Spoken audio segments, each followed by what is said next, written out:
Welcome back. If you've just joined us, you're watching the news at 10 on Channels Television, live from Lagos.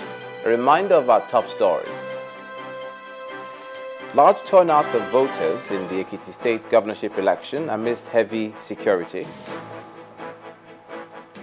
APC raises an alarm over alleged arrest of its leaders as the PDP accuses the main opposition party of violating electoral law in the Ekiti State governorship election. Vigilante Association seeks federal government's assistance in ending the killing of its members in northeastern Nigeria. And tension rises in Iraq as thousands of Shia militia parade in the country's capital, Baghdad, amidst heavy fighting in the north.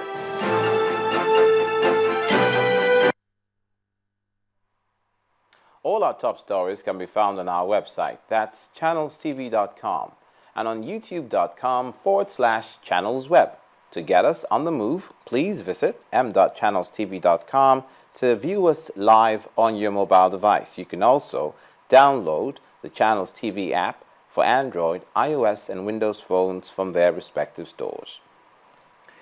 We'd also like to remind you that you could please interact with the Channels Eyewitness feature on our Android, iOS, and Windows 8 platforms. If you have pictures or videos to share with us, tap on the app on your device, swipe to reveal the Eyewitness menu, and follow the instructions. We'll now be joining our correspondent in Ado-Ekiti, Seun Okimba-Loye, who's been keeping tabs on the goings-on there. Seun, we understand, as we've been reporting, that the perception generally that it has been relatively peaceful. What can you tell us about what's happening now?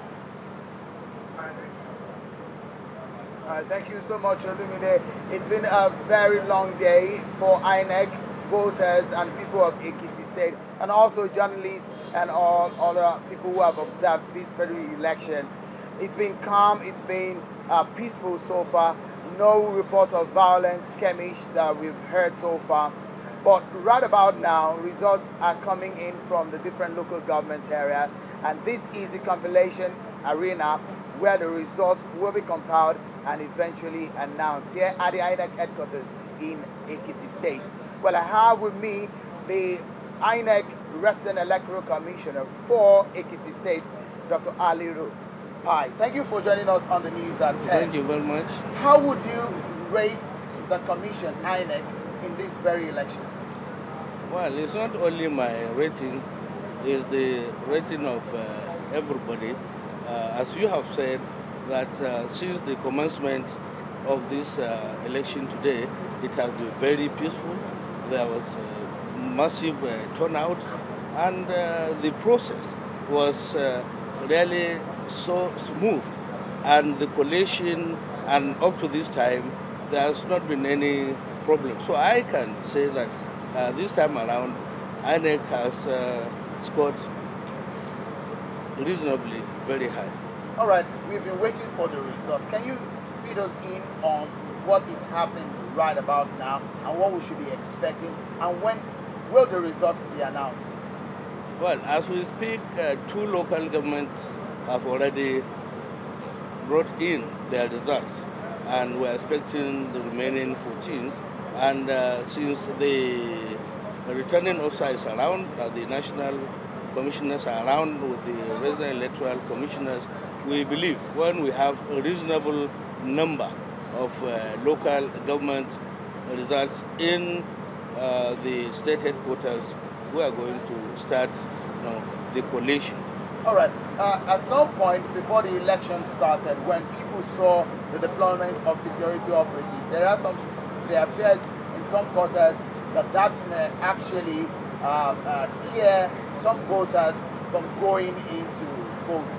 But what's your take about the deployment of security operatives?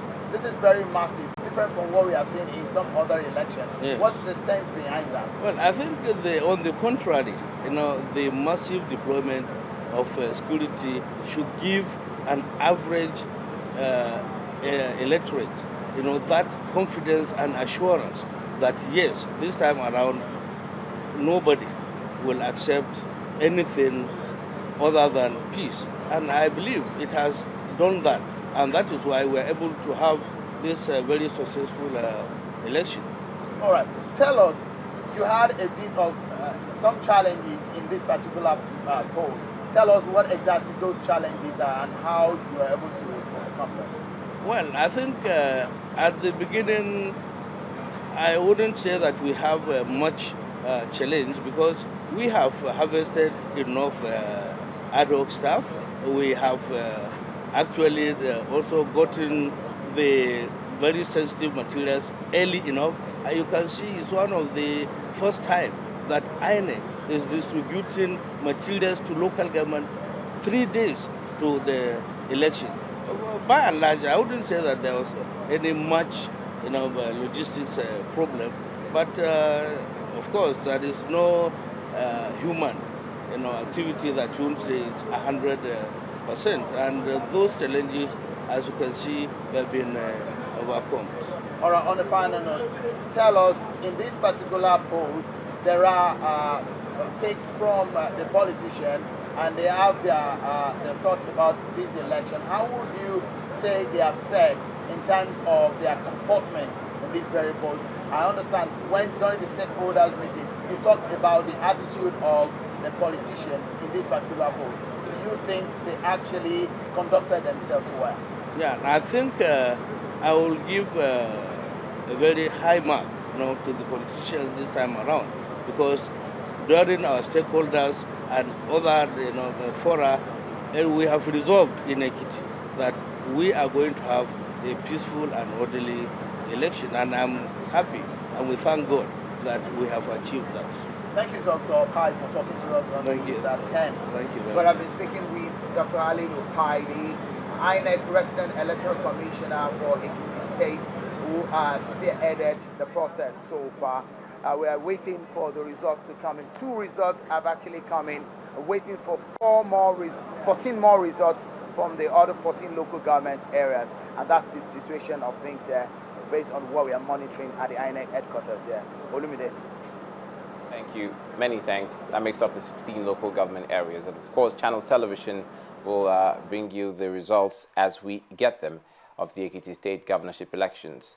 To other news, the leader of the Vigilante group of Nigeria has raised an alarm over the killing of their members in the northeastern part of the country. Mr. Usman Jahun, who spoke with journalists in Abuja, said that over 118 of his men have lost their lives in the insurgency, 5 of whom he says were killed in an attack on a village in Chibok local government area this morning. He explained that the militants were clad in military uniform when they stormed the village about 9 kilometers from Chibok in a convoy of sports utility and military vehicles. We lost almost 118 of our men to Boko Haram insurgents in this country, especially in the northeastern region. And as I said earlier on during my speech, just now they called me that we lost 5 of our men in Chibok, and they are still fighting with them. So it's an unfortunate situation. And all this while, nobody is coming to our aid. Nobody is supporting us. Nobody is helping us. They are killing them. Their families are suffering. The commander of Borno State is here. We have to tell him to come here so that let's know what's happening in Borno State. Let's know how we can assist the federal government.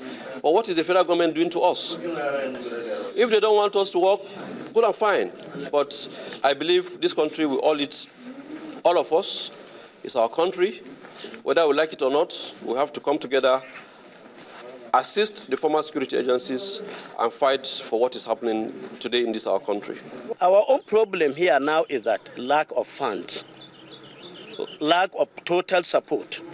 We need moral support from members of the public. If you cannot support us physically or materially, pray for us. Pray for the nation in order to see that peace and security prevail. Nobel laureate Professor Wole Soyinka has been speaking on the role of the military in the current security challenges facing the country. At a press briefing in Lagos, Professor Soyinka asked the military to concentrate on their constitutional duties and not interfere anyway with the democratic process. Also at the event, Rivers State Governor Chibuike Amechi condemned the grounding of his aircraft and that of his counterpart in Edo State. And so these two events, in a way, are linked. The military should be used for intensified work, specialized work in bringing back the girls, not in harassing governors. What happened in Ekiti was a violation of the Constitution. And those who are responsible should be exposed and, where necessary, punished. So once again, I wish to use this opportunity to urge Nigerians to please accept that this is a very delicate task. Extracting hostages under any circumstances is a multi-pronged, multidisciplinary task. And I'm not holding anyone to account at this moment for failure in that respect. What we will not accept is the misuse of facilities, especially security facilities, that should be directed at this priority, this concern of any humane individual. That those forces should be used in the right places and not used in any way that will sabotage what we all fought for, which is the democratic imperative. The elections will not be free and fair, either Ekiti election or the 2015 election. Because I explained to journalists that what we have is diarchy. Diarchy, I was taught in the university to mean a government between the civilians and the military. So the military is in power, the civilians are in power, they share power together. That's what you have here, where you will hear the military authority telling the governor that he can't use the airport. It is not a military base, it's a commercial airport. And then you see on the runway that the runway has been taken over by the Air Force personnel with Hilux pickup vehicles.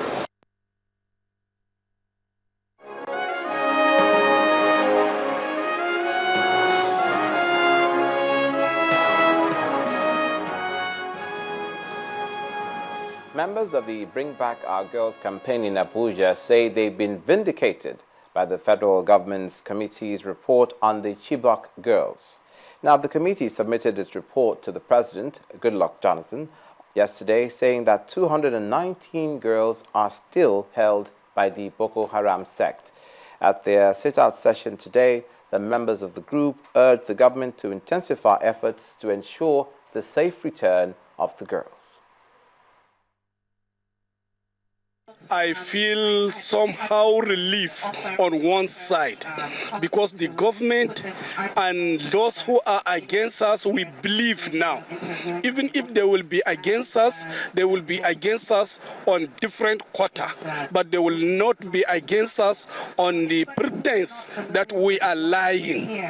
Before they were saying that we are lying, but now they find it out themselves because this committee called us here in Abuja for interaction with them. We rejected the interaction because we say you told us that we are lying, but how can you call us for interaction? So we don't have anything to discuss with you. Go and find it yourself. With all of the promises they made that he was going to do his best to say how he was going to rescue those girls, I felt okay. At least on this we can hold on the government. If they have been able to accept, they're giving us some ray of hopes that the rescue operation is going to begin. Because for me, as of yesterday, I knew no rescue operation had taken place. And so for us, we just hope with his promises and for the fact that he has accepted that these girls were missing, the rescue operations for these girls will begin in earnest.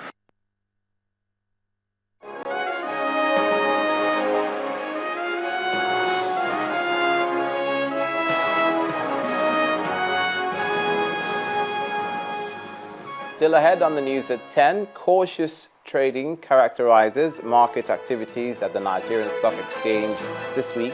That's on Business News. Do join us.